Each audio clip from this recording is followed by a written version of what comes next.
Hi guys, welcome back to our channel. दोस्तों, आज हम लव नेक्स्ट डोर सीरीज का लास्ट एपिसोड देखने वाले हैं। दोनों फैमिली एक साथ बैठ के खाना खाते हैं। हाईसुक रियो के डैड से कहती है कि आप रिटायर हो चुके हैं, इसलिए आप घर में ही आराम कीजिए। मिसु कहती है इनका कहना है कि ये एक दिन एक बार जरूर अपने हाथों से खाना बनाया करेंगे। वो कहते हैं कि मेरी वाइफ बहुत कुछ झेल चुकी है, इसलिए मैं अब उसकी अच्छी तरह से ख्याल रखना चाहता हूँ। मिसु कहती है मर्द ऐसा क्यों एक्ट करते हैं जैसे उन्हें बुढ़ापे में होश आ गई हो। कहती है उन्हें डर लग रहा होगा, कहीं तुम उन्हें पीछे ना छोड़ दो। वो कहते हैं हाँ मैं डर गया हूँ। सेयुंग कहता है मैं कभी भी अपनी वाइफ को ऐसे नहीं करूँगा, मैं अभी से उसका गुलाम बन चुका हूँ।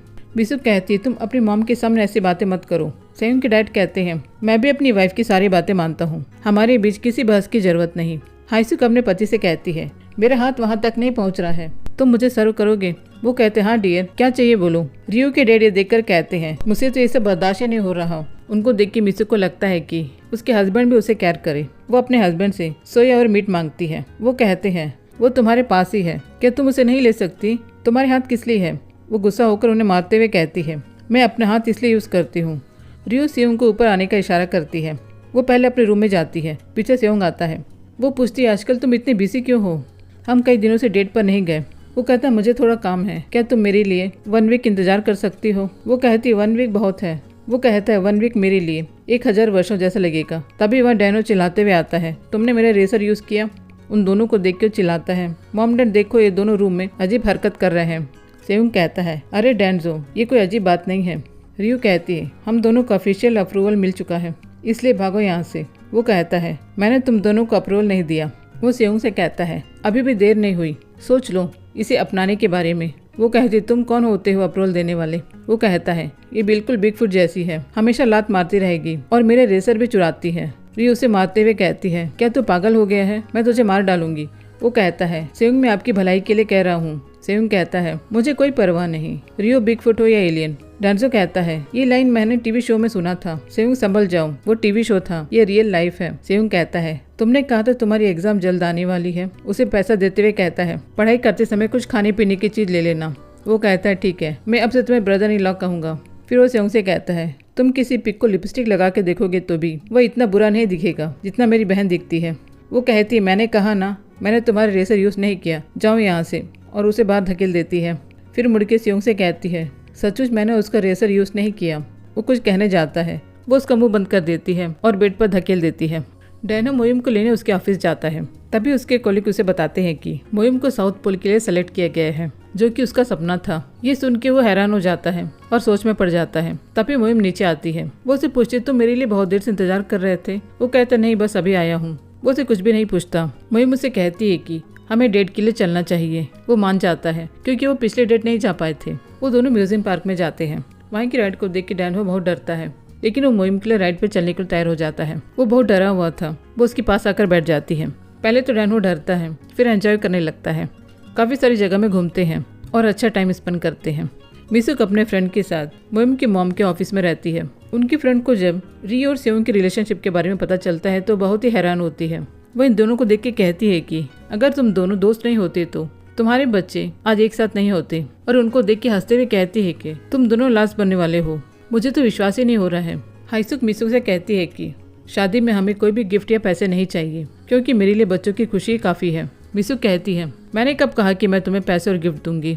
फिर वो दोनों वेडिंग लोकेशन सोचते हैं। हाईसुक कहती है कि हम बड़े होटल में शादी रखेंगे। मिसुक कहती है कि होटल में खाना बहुत ही एक्सपेंसिव होगा। हाईसुक कहती है तो ठीक है, हम शादी में कुछ लोगों को ही बुलाएंगे, क्लोज रिलेशन और फ्रेंड। मिसुक कहती है ऐसे नहीं, हम शादी में सबको बुलाएंगे, क्योंकि मैं हर शादी में बहुत सारे गिफ्ट और पैसा दी हूँ, उसे मुझे वापस लेना है। ये सुन के हाईसुक गुस्सा हो जाती है। वो कहती कि तुम्हें क्या चाहिए? जब मैं कहती हूँ कि अच्छे होटल में शादी करेंगे तो तुम मानने को तैयार नहीं हो, तो ठीक है किसी छोटे जगह में शादी करेंगे बोलने से उसको भी तुम मानने के लिए तैयार नहीं हो। आखिर तुम चाहती क्या हो? उनकी ये लड़ाई को यंदो देखती है। मोइम की मॉम कहती है कि तुम दोनों बच्चे के सामने क्यों लड़ रहे हो? ये देख के वो दोनों चुप हो जाते हैं और कहते हैं कि ये मेरी बहुत ही क्लोज दोस्त है, हम दोनों तो ऐसे ही बात कर रहे थे। डैंसो अपनी एग्जाम की पढ़ाई करता है। तभी वह नाई को आती है। वो डैंसो से कहती है कि मुझे पर्सनल ट्रेनअप चाहिए। डॉन्सो अपने बॉस को बुला के उसे गाइड करने को कहता है। तभी नाई को उसे देख के कहती है कि क्या ये हमेशा से इतना हैंडसम दिखता था? रियो अपने डैड के रेस्टोरेंट में आती है और अंदर जाके दिखने लगती है। तभी उसे मोइम के पास एक कॉल आता है। वो तुरंत मोइम के घर बहुत सारा सामान लेके जाती है। मोइम बहुत ही सैड सोई रहती है। वो चिल्लाते हुए कंग्रेचुलेशन कहती है क्योंकि मुहिम साउथ पोल पे जाने वाली है। वो उसके सिर में एक हेयरबैंड लगाती है और कहती है कि इतनी खुशी की बात है, तुम्हें कब पता चला कि तुम साउथ पोल जाने वाली हो? वो कहती है कि 1 हफ्ते पहले। रियो कहती है कि तुम मुझे अभी बता रही हो? मुहिम कहती है ये बात मैं डैनो को कैसे बताऊंगी पता नहीं, अभी तो हम डेट करना शुरू किए हैं। रियो से कहती है कि तुम्हें डायरेक्टली इस बारे में उससे बात कर लेनी चाहिए, वो समझदार है, जरूर समझेगा। उसे तुम्हें बताना चाहिए कि तुम्हारा सपना है, 1 साल की तो बात है, फिर तुम वापस आ जाओगी, अपना डेट फिर से कंटिन्यू कर लेना। लेकिन मुहिम बहुत ही उदास रहती है। रियो मुहिम से पूछती है कि जब मैं यूएस गई थी तब सेयोंग भी ऐसे ही फील किया होगा। तभी सेयोंग का कॉल आता है, वो कॉल को अटेंड नहीं करती। मुहिम में देख लेती है और उसे कहती है कि तुम जाओ, मुझे अकेले रहना है। वो कहती क्या मैं सचमुच में जाऊँ? वो कहती हाँ तुम जाओ। रियो कहती है कि आज मैं तुम्हारे साथ सोना चाहती हूँ। मुहिम कहती है कि बिल्कुल नहीं, मैं अपने बेड में आराम से सोने वाली हूँ, मुझे अकेला छोड़ दो और जाओ यहाँ से। वो उसे इसलिए भगा रही थी कि क्योंकि सेयोंग रियो का इंतजार कर रहा है। रियो कहती है कि मैं सच में चली जाऊँ? मुहिम उसे बाय कहती है और चुपचाप लेट जाती है। फिर रियो सेयोंग से मिलने के लिए आती है, उसे देख के दौड़ के आती है। सेयोंग कहता है कि संभल के आओ, नीचे गिर जाओगी। वो दौड़ के आके उसे हक करती है, फिर दोनों जाने लगते हैं। सेयोंग पूछता है कि तुम्हें कुछ खाना है? वो कहती नहीं, मैंने अभी आधा केक खाया है। वो पूछता है केक क्यों? तभी वो बताती है कि मुहिम साउथ पोल जाने वाली है। सेयोंग भी काफी खुश होता है। हाईसुक मिसुक को अपने घर में बुलाती है खाना बनाना सिखाने के लिए। मिसुक कहती है कि तुम सीख पाओगी? वो कहती है देखो मेरा लुक, मैं किचन में खाना बनाने के लिए तैयार हूँ। मिसुक उसे कहती है कि तुम्हें मुझे भी कुछ सिखाना होगा। वो पूछती है क्या? तुम्हें मुझे इंग्लिश सिखाना है। हाईसुक पूछती है कि तुम इंग्लिश सीख के क्या करोगी? वो कहती है कि अभी तो मैं कुछ नहीं करूंगी, कभी न कभी तो अफराड घूमने जाएगी, तब उसे इंग्लिश काम आएगी। मिसुक उसे खाना बनाना सिखाती है। मिसुक हाईसुक को डट डट के सिखाती है क्योंकि उन्हें राइस कुकर भी ऑन करना नहीं आता। फिर हाईसुक मिसुक को इंग्लिश सिखाती है। हाईसुक भी बहुत टेंशन होकर मिसुक को इंग्लिश सिखाती है। रियो के घर में सेयोंग के डैड और रियो के डैड बैठे रहते हैं। सेयोंग के डैड कहते हैं कि तुमने मुझे बहुत सारी ड्रिंक्स पिलाए, आज मैं तुम्हारे लिए कुछ लाया हूँ। वो बहुत ही एक्सपेंसिव ड्रिंक्स निकाल के दिखाते हैं। वो देख के तो रियो के डैड बहुत ही खुश हो जाते हैं। फिर उन्हें एक कैमरा भी देते हैं। वो पूछते ये किस लिए? वो कहते हैं मैं तुम्हें आज फोटो खिंचाना सिखाऊंगा। रियो के डैड कैमरा को देख के बहुत ही खुश हो जाते हैं। रात होते होते दोनों ने काफी ड्रिंक्स कर ली थी। रियो के डैड उस कैमरा से सेयोंग के डैड की फोटो खींचते हैं। सेयोंग के डैड बहुत सारी पोज देते हैं। एक बार फोटो खींच के रियो के डैड लाकर दिखाते हैं। उसे हर बार डांट के भेजते हैं कि इसे भी अच्छा खींचो। बार बार खींचने के बाद भी रियो के डैड ठीक से फोटो नहीं खींचते। सेयोंग के डैड उन्हें मार मार के फोटो खींचना सिखाते हैं। अगले दिन सुबह मुहिम डैनो के घर आती है और उसे एक गिफ्ट देती है। जब वो गिफ्ट को ओपन करता है तो उसके अंदर टी शर्ट रहते हैं। बॉक्स के अंदर से जब वो टी शर्ट निकालता है वैसे वाले सेम टी शर्ट एक और रहता है। वो पूछता है ये कपल टी शर्ट है? वो कहती नहीं तुम देखो, और वो एक और टी शर्ट निकालता है। मुहिम कहती है कि ये यादव के लिए है और एक और टी शर्ट मेरी मॉम के लिए, ये फैमिली टी शर्ट है। ये देख के डैनो बहुत ही खुश होता है। वो कहता है कि मैं भी तुम्हारे लिए कुछ गिफ्ट लाया हूँ और उसके सामने बहुत सारे गर्म कपड़े को रखता है। उसमें बहुत सारे विंटर जैकेट्स, बूट्स और ब्लैंकेट रहते हैं। वो मुहिम से कहता है साउथ पोल पे बहुत ठंड होती है तो तुम इसे खुद को प्रोटेक्ट कर सकती हो। ये सुन के मुहिम हैरान होती है। वो पूछती है कि तुम्हें कैसे पता? वो कहता है कि मैं जब तुम्हें लेने आया था उस दिन तुम्हारी कोलिक ने मुझे बताया। वो उसे ये बात छुपाने के लिए माफी मांगती है। डैनो कहता है कि इसमें माफी मांगने की क्या बात है, मैं तुम्हें हमेशा सपोर्ट करूंगा। साउथ पोल जाना तुम्हारा ड्रीम है, तुम अपने ड्रीम को पूरा करके जल्दी आ जाना, फिर हम शादी करेंगे। वो दोनों सोचते हैं कि ये बात यादव को कैसे बताएंगे, लेकिन यादव उनकी बातें सुन रही थी। वो हंसते हुए आती है और कहती है तुम वहाँ से मेरे लिए पिनकुन की फोटो लेकर आना, मैं और डैड तुम्हारा इंतजार करेंगे। मुहिम यादव को गले लगाती है। डैनो उन दोनों को गले लगाता है। डैनो गॉड को थैंक्स कहता है ऐसी फैमिली देने के लिए। वो तीनों बहुत ही खुश होते हैं। रियो अपने वीडियो पर कमेंट का रिप्लाई कर रही थी, तभी वो एक कमेंट देखती है कि एक लेडी ने उसे कहा था मैं बीमार होने की वजह से खाना नहीं बना सकती, क्या मैं आपका बनाया खाना टेस्ट कर सकती हूँ? रियो को समझ नहीं आता है कि उन्हें क्या रिप्लाई दे। सेइंग उसे विंडो पर बुलाता है और नीचे आने को कहता है। दोनों नीचे आते हैं। रियो जब भी उसे देखती है दौड़ के हक कर लेती है। दोनों पुराने दिनों की तरह टाउन की गलियों में घूमते हैं, जहाँ हम दोनों के साथ उनके बचपन को भी देखते हैं। वो दोनों कैसे एक साथ गेम खेला करते थे और स्कूल जाते समय रियो हमेशा सेयोंग को बेबी बोल के बुलाती थी। ये सुन के उसे बहुत गुस्सा आता था। वो हमेशा कहता था कि मुझे ऐसे बोल के मत बुलाऊं। वो उसे टीस करने के लिए बेबी बोल के बुलाती थी। चलते चलते दोनों रियो के डैड के रेस्टोरेंट तक आ जाते हैं। वो शॉप रिनोवेशन हो चुका था। रियो कहती है कि पता नहीं किसी ने इस जगह को कितनी अच्छी से रिनोवेशन किया है। रियो उस जगह को देख के पूछती है कि इसे किसने रिनोवेशन किया है, बहुत ही अच्छा दिख रहा है, तो चलो अंदर जाके देखते हैं। वो कहती है कि अंदर हम जा सकते हैं। वो कहते चल के देखते हैं। फिर वो दोनों अंदर आते हैं। वो कहती है जगह कितना सुंदर दिख रहा है। सेयोंग उसे किचन में जाने को कहता है। वो किचन में जाकर देखती है। तभी सेयोंग उसे कहता है ये तुम्हारा किचन है। वो पूछती क्या? वो कहता है ये तुम्हारा रेस्टोरेंट है, मैंने तुम्हारे लिए रिनोवेट किया है। ये सुन के तो बहुत ही शौक हो जाती है। तभी वो बताता है कि कुछ दिन पहले उसके डैड उसे मिलने आए थे। वो सेयोंग से कहते हैं कि मुझे रियो के लिए एक रेस्टोरेंट ओपन करना है, मगर मैं नहीं कर पाया। वो सेयोंग से उसे रिनोवेट करने के लिए कहते हैं। रियो के डैड उसके लिए कुछ नहीं कर पाए थे, इसलिए वो अपना रेस्टोरेंट रिनोवेट करके देना चाहते हैं। सेयोंग कहता है कि मैं भी यही सोच रहा था कि मैं उसके लिए एक रेस्टोरेंट ओपन करके दूं। फिर वो दोनों मिलकर उसे सरप्राइज देने की बात करते हैं।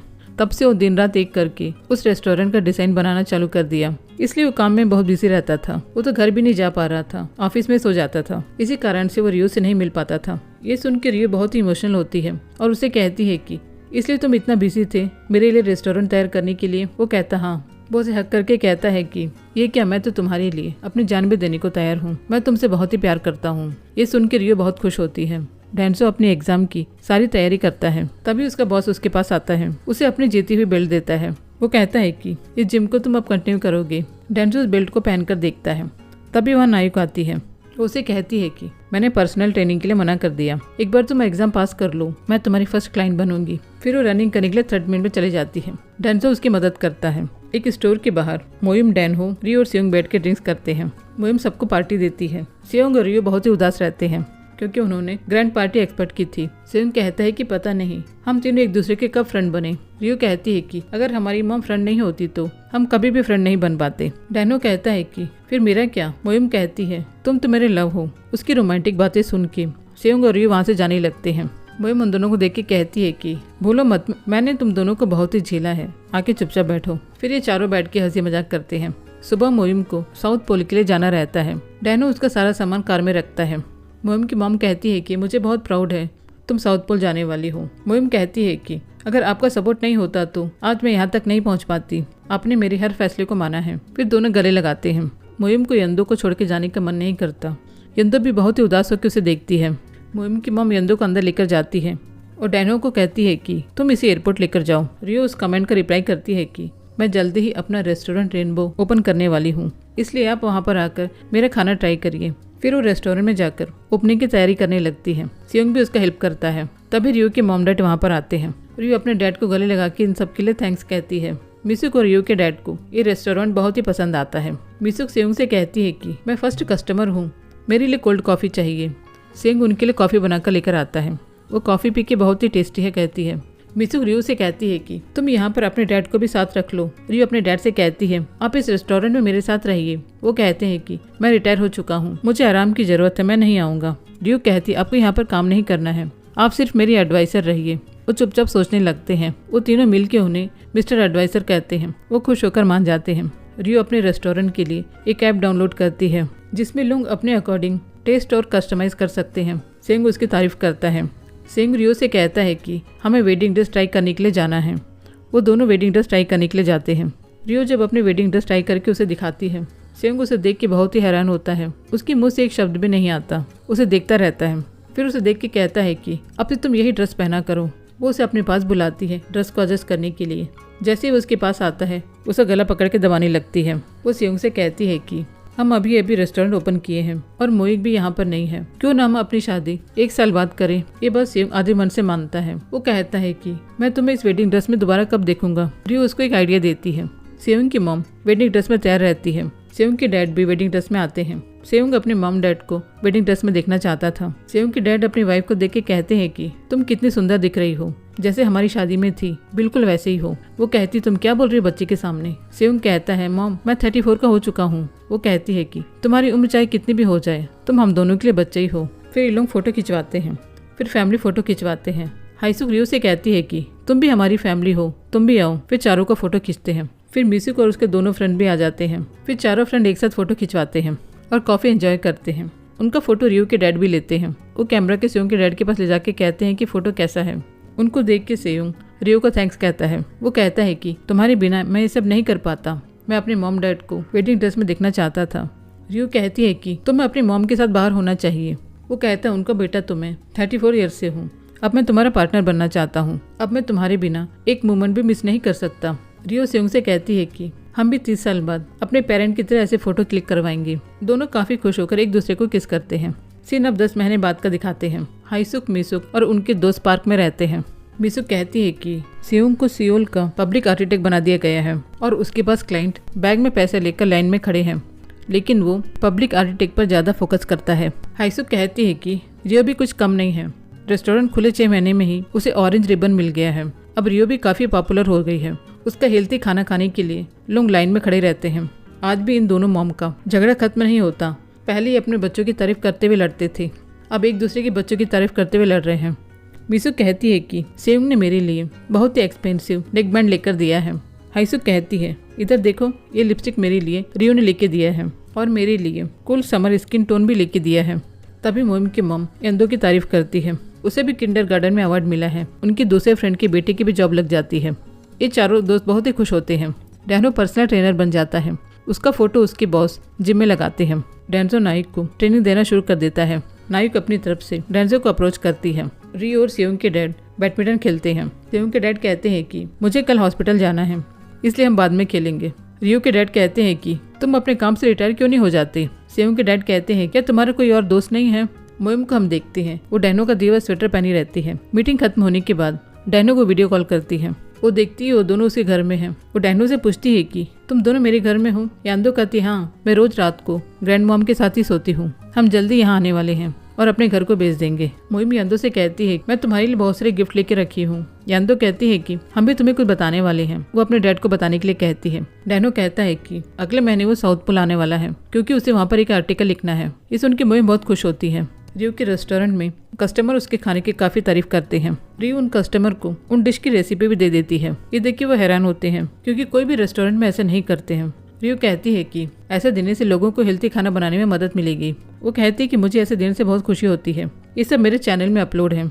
सेयोंग अपने घर के लिए मॉडल बनाता है। तभी यहाँ पे मोइक आ जाता है और कहता है कि तुमने मुझसे कहा था कि तुम मेरे लिए घर बनाओगी, अब तुम अपने लिए पहले बना रहे हो। सेयोंग कहता है, मेरी शादी होने वाली है। मोइक हंसते हुए कहता है कि नर्क में आपका स्वागत है। फिर कहता है कि मैं तो मजाक कर रहा था, वो तो तुम्हारे लिए स्वर्ग है। हाइसुक और मिसुक अपने फ्रेंड के साथ वहाँ पर आती है। हाइसुक अपनी 30 साल की डिप्लोमेंट के बारे में बुक लिखी थी। वो कहती है कि अगले हफ्ते वो इसे पब्लिश करने वाली है। वो सभी को इनवाइट करती है। मिसुक भी वहाँ पर अपने फेरीटेल क्लासेस का नोटिस चिपकाने को कहती है। वो सेयोंग से कहती है कि हाइसुक से इंग्लिश सीखना शुरू कर दिया है। अगले साल से वो बच्चे को इंग्लिश में फेरीटेल सुनाएगी। ये सुनकर सेयोंग बहुत खुश होता है, क्योंकि सेयोंग को रियो की मॉम बचपन में फेरीटेल सुनाया करती थी। रियो अपनी वीडियो के कमेंट चेक करती है। एक कमेंट में बताते हैं कि उनकी तबीयत ठीक नहीं है, वो खाना नहीं बना सकती, इसलिए आज वो रेस्टोरेंट आई थी खाना खाने। उन्हें खाना बहुत अच्छा लगा, साथ में उन्हें खाना की रेसिपी भी मिली, लेकिन वो ये नहीं बता पाई कि ये उनके यूट्यूबर के सब्सक्राइबर हैं। उनका मैसेज देखकर रियो काफी ज्यादा इमोशनल होती है। तभी उसे सेयोंग का मैसेज आता है। तभी उसे याद आता है कि आज उससे मिलना था। वो वहाँ से जल्दी जल्दी भागते हुए निकलती है। वो उसके लेट आने से काफी गुस्से में रहता है। रियो पूछती है, बहुत देर से इंतजार कर रहे थे। सेयोंग कहता है, 45 मिनट से मैं यहाँ खड़ा हूँ। वो देर होने की वजह से माफी मांगती है। फिर कहती है, तुम पहले से बदल गए हो। पहले कहते थे देर होगी तो कोई बात नहीं, रास्ते में सावधान से आना, अब तुम सड़क पर गुस्सा कर रहे हो। वो कहता है, मैं नाराज नहीं हूँ, बस पूछ रहा था। वो पूछती है, तो फिर तुम्हारे फेस में क्यों गुस्सा दिख रहा है। सेयोंग कहता है, तुम ही हो जो बदल गई हो। आज हमारे क्या प्लान था, तुम 1 घंटा देर हो गई हो। तुम्हें मालूम है ना कि आज हमारे कितने इंपॉर्टेंट दिन है। हम अपने घर के बारे में कॉन्ट्रैक्टर से मीटिंग करने वाले थे। रियो कहती है, तुम अकेले भी तो जा सकते थे। मेरा मतलब है तुम इस बारे में एक्सपर्ट हो, मुझे किसी चीज की कोई परेशानी नहीं होगी, तुम इसे अकेले भी संभाल सकते हो। सेयोंग कहता है, बहुत खूब, तुम अपने नए घर किस तरह से देखती हो। वो कहती, मेरा मतलब ये नहीं था। वो कहता है, तुम ठीक कर रही हो, मैं छोटे सोच वाला आदमी हूँ, इसलिए ऐसा सोचता हूँ। रियो पूछती है, क्या हम लड़ रहे हैं। ऐसा नहीं लग रहा है कि हमारे बीच अच्छे संबंध है। वो कहती है, हमें बहस करते समय कुछ नियमों का पालन करना होगा। जब भी हम बहस करें हाथ को पकड़ के चलेंगे, अगर फिर भी हम लड़ते रहे तो हर शब्द के बाद हनी जोड़ देंगे। दोनों हाथ पकड़ के चलने लगते हैं। रियो पूछती है, किस बारे में सोच रहे हो। वो कहता है, हमारे नए घर के बारे में, भले ही तुम उसकी परवाह ना करो। रियो कहती है, हमारे घर में एक ही बेडरूम होना चाहिए और अलग अलग बिस्तर बिल्कुल भी नहीं रहेंगे। सेयोंग कहता है कि अगर हमारे बीच लड़ाई भी होगी तो हम अलग अलग नहीं सोएंगे, एक ही बेड में सोएंगे। रियो कहती है कि कंडक्टर को फोन करके पूछ लेना कि हम आ सकते हैं क्या। वो कंडक्टर को फोन करता है। कंडक्टर उन्हें आने को कहता है। दोनों खुश होकर अपने नए घर को देखने के लिए जाने लगते हैं। घर बनने के बाद दोनों की शादी हो जाएगी। कुछ ही दिनों में मोइम भी आ जाएगी, फिर उनकी भी शादी हो जाएगी। नाइक और डेंजो भी कपल बन जाएंगे। सारी फैमिली एक साथ बहुत ही खुश है। ऐसे ये प्यारी सी ड्रामा यहीं पर खत्म होती है। अगर आप लोगों की ड्रामा पसंद आई हो तो चैनल को सब्सक्राइब कर लीजिए और लाइक करना ना भूलिए। हम आप लोगों के लिए ऐसे मजेदार सीरीज लाते रहेंगे। अपना ध्यान रखिए और अपनों को खुशी दीजिए। फिर मिलेंगे अगले ड्रामा के साथ। तब तक के लिए हमारे सब्सक्राइबर व्यूअर्स को बहुत सारा प्यार।